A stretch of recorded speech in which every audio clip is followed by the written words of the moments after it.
Assalamualaikum warahmatullahi wabarakatuh. Selamat pagi anak-anak. Bagaimana kabarnya anak-anak? Semoga terus mendapat berkah dan selalu diberi kesehatan oleh Allah Subhanahu wa Ta'ala, sehingga kita dapat belajar dengan baik. Baiklah anak-anak, kita akan melanjutkan pembelajaran bahasa Indonesia, yaitu kita akan mempelajari teks berita. Ya, teks berita yang kita pelajari B, karena yang A kemarin sudah kita pelajari bersama. Yang B di sini adalah meringkas, menyimpulkan, dan menanggapi berita. Setelah mempelajari materi, kalian diharapkan mampu. Yang pertama adalah meringkas pokok-pokok isi berita yang dibaca dan didengar. Yang kedua, menyimpulkan pokok-pokok isi berita yang dibaca dan didengar. Yang ketiga, memberikan tanggapan berdasarkan berita yang dibaca dan didengar. Sekarang kita mempelajari yang pertama dulu, yaitu meringkas teks berita. Perhatikan kembali cuplikan teks berikut. Pelabuhan Merak dipadati oleh truk-truk pengangkut barang non-sembako pada 10 hari menjelang Lebaran, Sabtu 15 November.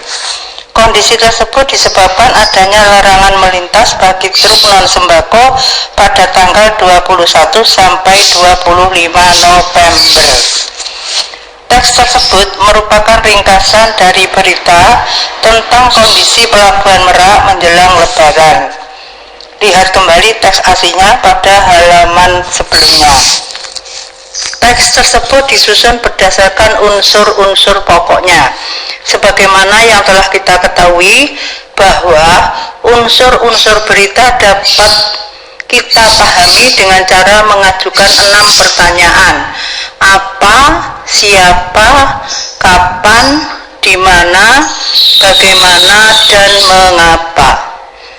Keenam kata tanya itulah yang dapat memadu kita di dalam menemukan unsur-unsur berita tersebut.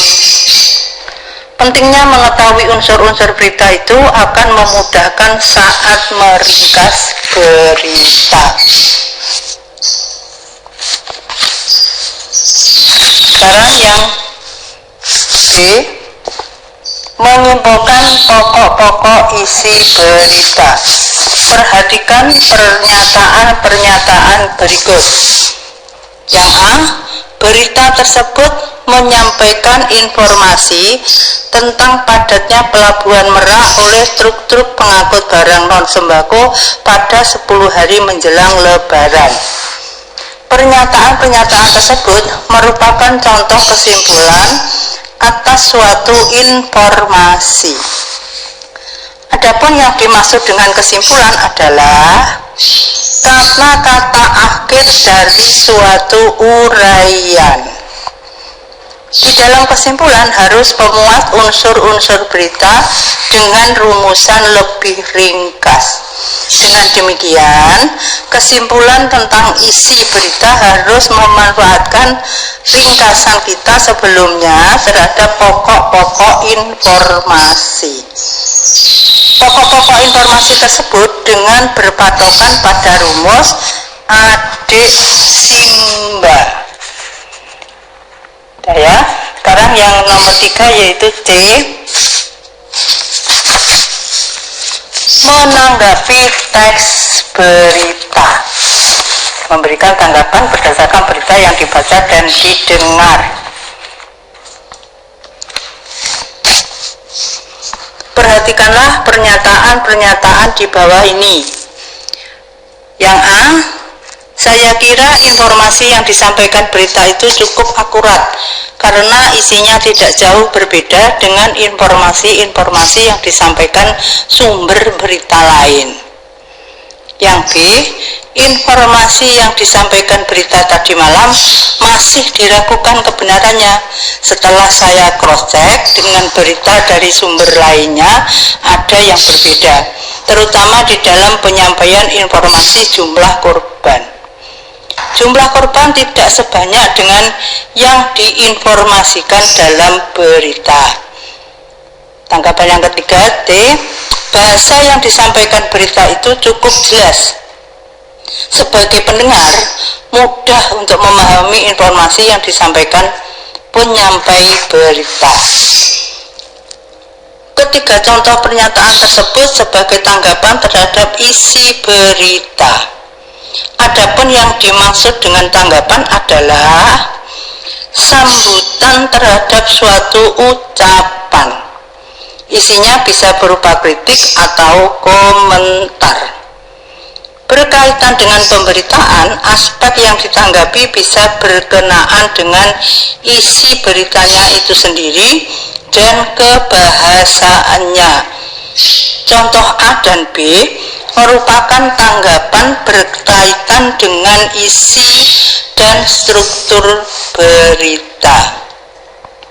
Contoh C berkaitan dengan aspek bahasanya.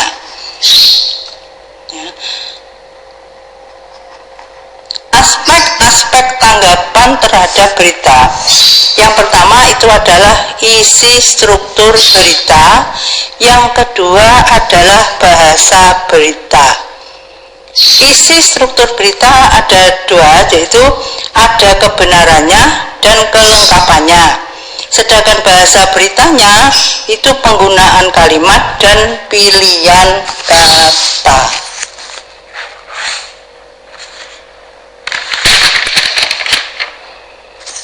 Contoh menanggapi teks berita yang didengar.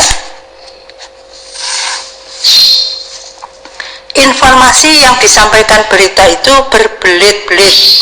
Banyak pengulangan kata yang menyebabkan pendengar bingung.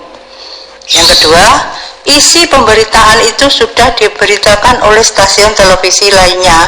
Jadi isi berita tidak ada yang baru dan layak saya simak lagi. Yang ketiga, berita itu hanya menginformasikan peristiwa negatif, seolah-olah dunia horor dan menakutkan.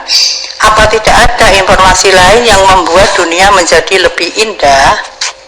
Yang keempat, saya kira berita itu tidak pantas disimak oleh kalangan anak-anak karena banyak ungkapan kasar dan vulgar. Yang kelima, kalau disampaikan dengan ungkapan yang sederhana, saya kira informasi yang disampaikan tadi malam akan mudah diikuti oleh setiap kalangan. Hanya dipahami oleh kalangan intelektual.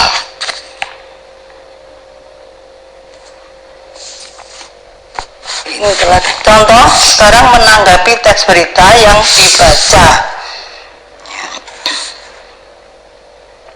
Informasi yang disampaikan itu sangat menyentuh. Informasi berkaitan dengan masalah pendidikan di Indonesia. Semoga masalah tersebut tidak terjadi di sekolah saya. Yang B, pemberitaan semacam itu sangat baik. Pemberitaan tersebut bisa menjadi perhatian pemerintah atas berbagai persoalan pendidikan yang terjadi di Indonesia. C, sekolah-sekolah itu memang tidak jauh dari tempat tinggal saya. Hanya saja sudah beberapa tahun lamanya saya tidak pernah berkunjung ke tempat itu lagi. Yang D, informasi tentang nasib yang menimpa sekolah-sekolah itu perlu ditindaklanjuti oleh pihak berwenang sehingga masalahnya bisa cepat diselesaikan. Ya, diselesaikan. Sekarang tugasmu adalah yang pertama, carilah teks berita dari koran, gunting dan tempelkan di kertas tugasmu atau kertas folio. Yang kedua, ringkaslah teks berita tersebut. Yang ketiga, simpulkan teks berita tersebut. Yang keempat, berikan tanggapan yang sesuai dengan teks berita tersebut. Ya, selamat mengerjakan. Saya kira Untuk pembelajaran bahasa Indonesia saya akhiri sekian dulu. Besok kita lanjutkan lagi. Assalamualaikum warahmatullahi wabarakatuh.